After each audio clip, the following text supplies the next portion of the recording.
мне будет важно мнение населения, значит, о работе МВД республиканского.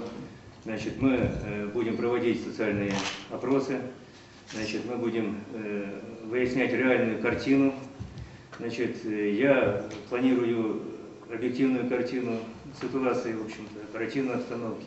Я буду, конечно, чуть-чуть позже, сейчас вот здесь определюсь на месте, значит,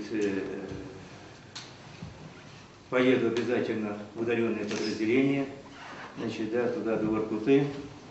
Значит, планирую заранее, сразу скажу вам, планирую встречаться с населением, буду брать своих заместителей по направлению деятельности, значит, будем заранее оповещать население того или иного района, города о том, что, значит, вот такая встреча планируется. Хочу послушать мнение людей, населения, реальной оперативной обстановки, значит, о тех проблемах, которые на местах существуют, чтобы, не дай Бог, нам не допустить вот повторения того, что у нас было в стране, знаете, это станица Кущевская, значит, Гусь Хрустальный, значит, так и так далее, чтобы мы, ну, а все происходит, понимаем, потому что, значит, потому что там замылили глаза где-то, еще как-то мы сегодня упускаем ситуацию из-под контроля.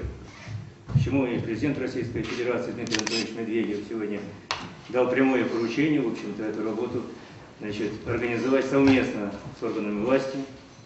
И, значит, ну, здесь в режиме вот таких совместных коалиционных совещаний, которые, значит, такую работу мы будем, она уже началась, в общем-то, мы ее в дальнейшем будем выстраивать.